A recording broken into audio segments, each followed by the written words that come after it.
Round 1.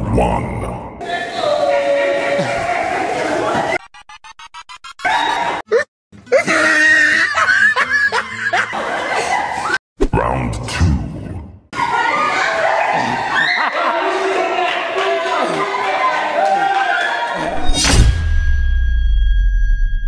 2. Murakoze cyane, ubu tukaba tugiye gutangira umukino nkuko twamenyeje kujya dukina imikino ya jeu populaire, imikino nyarwanda myiza ishimisha abantu. Ubu rero tukaba tugiye guhera ku mukino bita wo kugendera mu mifuka gusiganwa. Nkuko mubareba ni abasore bagiye guturuka hariya basiganwa, baragenda bagera imbere bongere basubireho, uza kuba uwa mbere araza kwegukana amafaranga ibihumbi 50. Aha, ubu rero akaba ari aba bari gukina, akaba ari n'abakinnyi ba filime bita Igitero Gikaze. Uyu munsi rero reka turebe ukuntu bagiye gukina, ba Pasiteri, ba Bishop ndetse n'abandi. Reka dutegereze rero turebe umukino. Ukaba rero wakurikira uyu mukino kuri TV channel yitwa M&KING TV. Ukareba filime nziza bita Igitero Gikaze ndetse n'iyi mikino. Okay, tukaba tugiye gutangira rero sasa. Aha, uko bimeze ni ugusiganwa mu mifuka, ariko nta gusimbuka kurimo. Ni ukugenda dutera intambwe tukagera hano aho itapi irangirira, tukongera tugasubirayo. Uri wabaye wa mbere ni uri bwegukane igihembo cy'amafaranga ibihumbi 50. Okay, turabara inshuro 3. 1, 2, 3. Round 1.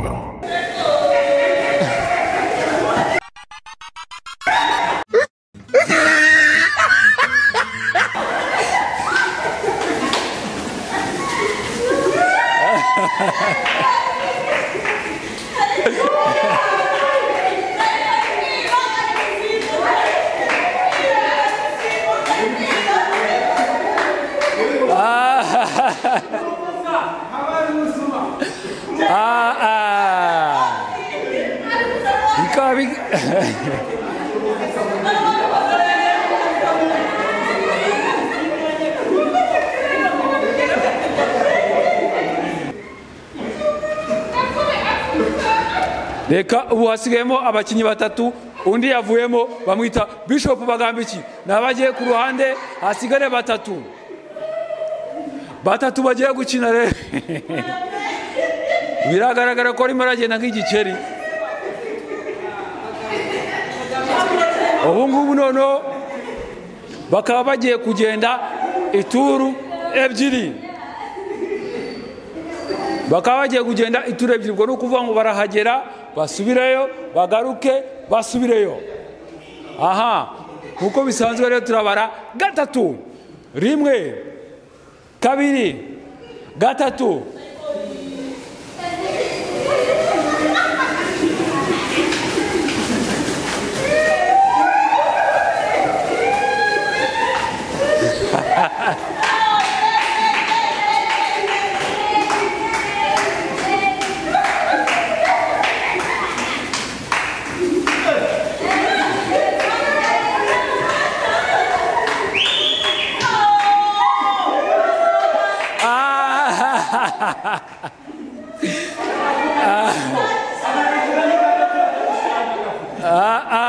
Ubu rero ikigaragara cyo uwo bita Bibonimana Deo akaba asezerera muri aya marushanwa muri filime Igitero Gikaze, akaba yitwa Gasore.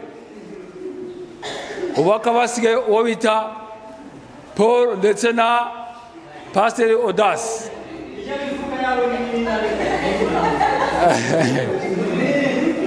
Birakaze aho bari kuburana ko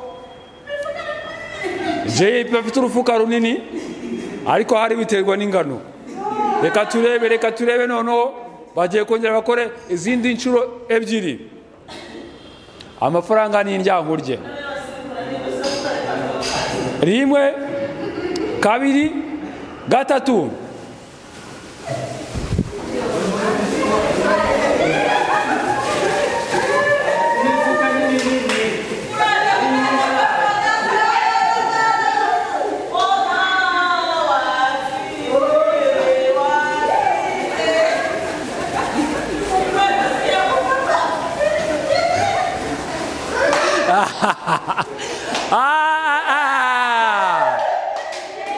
Pastor Dasa akaba atsinzwe ariko okay buretse gatoya tugiye kubaza bibona Imana Deo ngwino tugire ikibazo ufite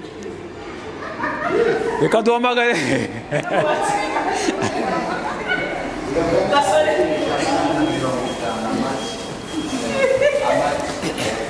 twahereye kare turi kukubona uri kuburana ko uri gutsindwa ariko bitaguturutseho ari ni ikihe kibazo gihari kiri gutuma utsindwa. Murakoze kumpa umwanya ijambo ryo ndarifite. Jewe ikibazo mfite umufuka ni muto ariko bo bariko barakoresha imifuka minini, bivuze ko bagwara guhindura imifuka cyane. Rero kubera ko umukino wacu ukorera mu mucyo, reka duhindure umufuka wo turebe. Nafate ahinduranye na JP wabaye wa mbere basiganwe turebe cyane kugira ngo tumekinge sure ko JP abaye wa mbere nta kintu gihari. Ngaho muhinduranye.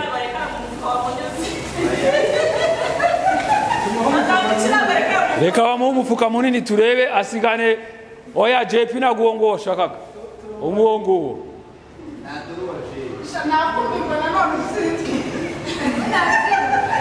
Reka nimba JP hari ikintu yashyizemo cy'igiti, reka turebe.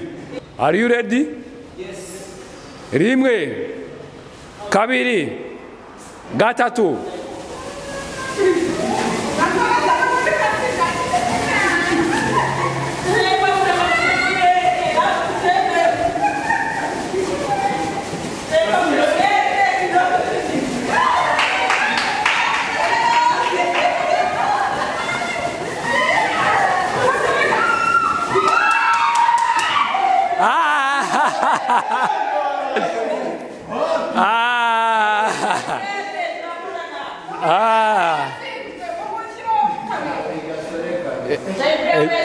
Mwege murabibona gute? Gasore yatsinzwe.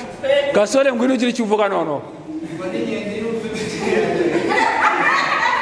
Nukuri murakoze ego burya ntawangangura ukwavu naho yuko gwiruka ukwavu razi kwirukanka cyane ubu ndemeye. Uremeye? Ego ndemeye. Yegomeye aremeye. Reka none twisubira kuri babandi babiri rero finale nubwo bibona Imana Deo yaradutindije ariko reka none turebe final ya nyayo ku mafaranga ibihumbi 50. Tayari? Are you ready? No. Okay.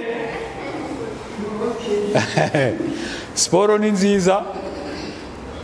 Twibuka ku itabi yangiza umubiri.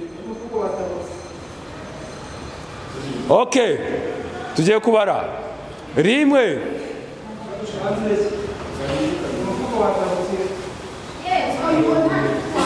Bajyaga bavuga ngo umukinnyi w'umuswa yitwaza godiyo.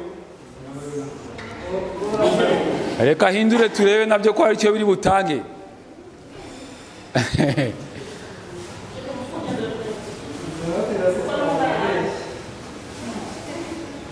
Mugire vuba turebe. Okay. Rimwe, kabiri, gatatu.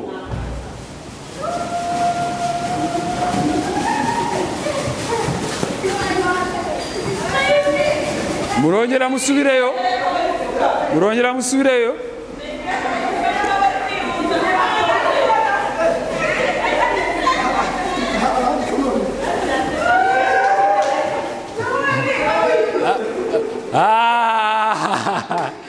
JP kama mtamu wa mashimeshi cyane amashimeshi kuri JP. Okay. Rero iri rushanwa y'abahungu mu gusiganwa ku mifuka rikaba risa nkaho rirangiye. Umukinnyi wabaye wa mbere bamwita JP akaba yaza akaduha interview yo kuntu byamugendekeye akaza afata amafaranga ibihumbi 50. JP nagire vuba. Banza ubwire abafana bawe uko bimeze. Yabana murakoze kabisa ko mujambo. Nago mpari. Uyu mukino ni mwiza turaryoshye ni mwiza. Kose ko numva nameze neza ahubwo ndi kubona amafaranga babanza akayafata ko numva ahubwo ari abantu nka mirutuzi ebana ni byiza birashimishije kabisa maze nanjye nitwa niyo Bungiro Paul kaba dukina muri filime yitwa Igitero Gikaze ndetse n'utundi dukino nk'utu kubashimisha tabashishikariza kugira ngo ebana n'ujye ukareba ukabona kararyoshye gasharinge kore subscribe comment na like ebana ubundi komeze twatweke kabisa Jabress murakoze aha arakoze cyane JP aha reka tumuhe igihembo cye ko n'abashimwe muwasha ba muri go rufaranga she amashyi menshi cyane kuri JP okay kabisa urakoze cyane rero JP asubire mu mwanya we ubu tugiye kujya mu irushanwa ry'abakobwa reka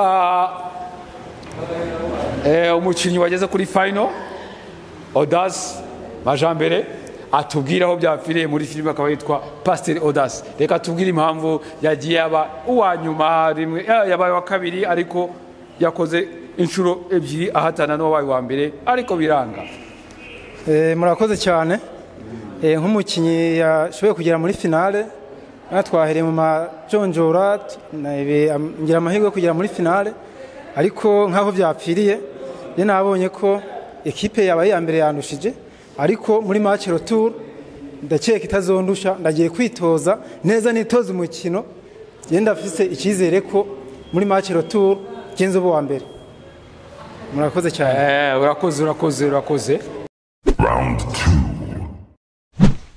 2. Murakoze cyane ubu rero tukaba tugiye gukina umukino wo gusimbukira mu mifuka aho turi kumwe n'abakobwa cyangwa se abamama bakina okay muri filime baragenda babwira ibyo bakina uko bitwa n'ibyo bagiye gukina rero nyuma nababwiye ko abakinnyi ari abakinnyi ba filime Igitero Gikaze nyuma yo gukina filime hazamo na siporo murabizi ko siporo ari nziza tukishimisha tugakina imikino ariko bitavuze ko hatarimo igihembo cy'ibihumbi 50 tugiye guhera rero ku mukobwa uri hano wa mbere ababwira amazina ye na competition yagiye gukina murakoze nitwa Vestine Nibaruta abanizeye gutwara amafaranga ndabizi katonshika murakoze arakoze cyane murakoze nitwa Uwimana Geraldine murakoze nge nitwa Bayisenga Flora nkaba nkina muri filime Igitero Gikaze nitwa Aline ubu ngiye gukompeta n'aba bakobwa n'uyu mumama ndizera neza ko ari nge mbarusha imbaraga ndayatsinda 50,000 none bivuze ngo mengo wama avance ya 5 bimpa ahubwo ejo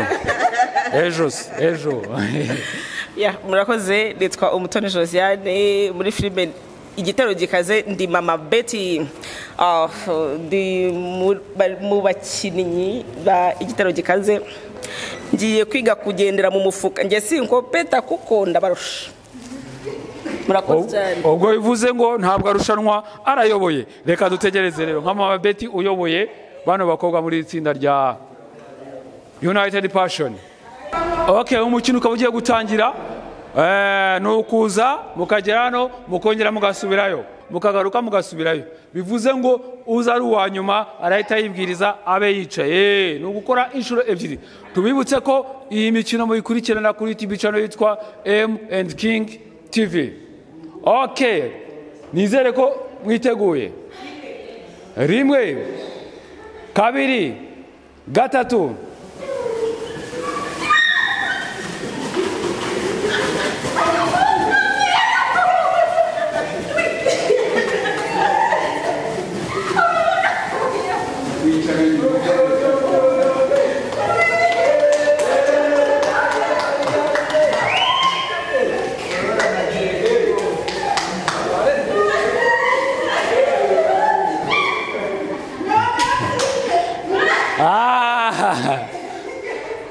hakaba hasigayemo abakinnyi batatu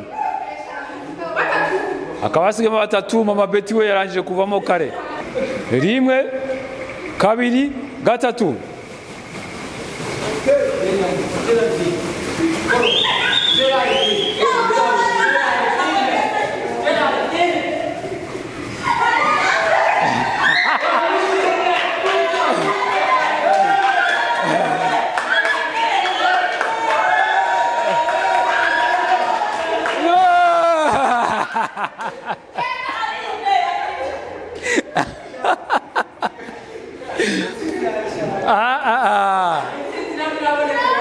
ikigaragara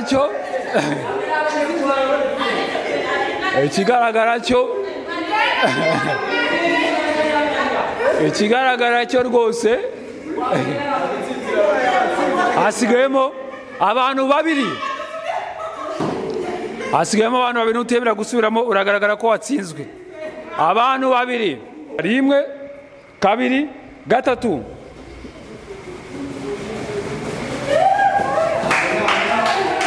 amashyi menshi mufane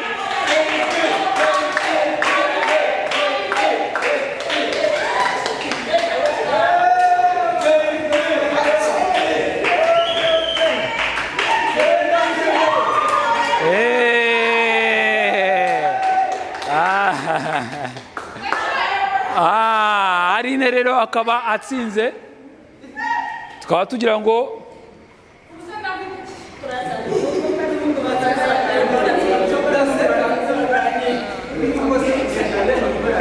naza tubwire Aline rero katubwire ukuntu yabonye umukino n'uburyo n'imbaraga yakoresheje n'uburyo yakoresheje kugira ngo abashe gutsinda abandi.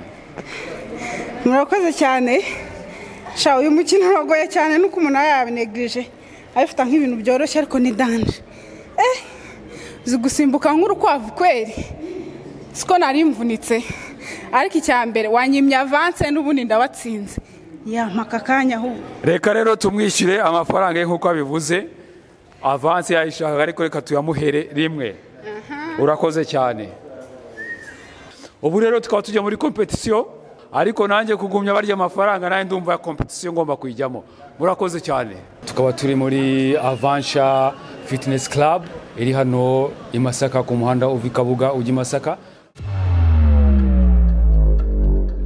United Passion.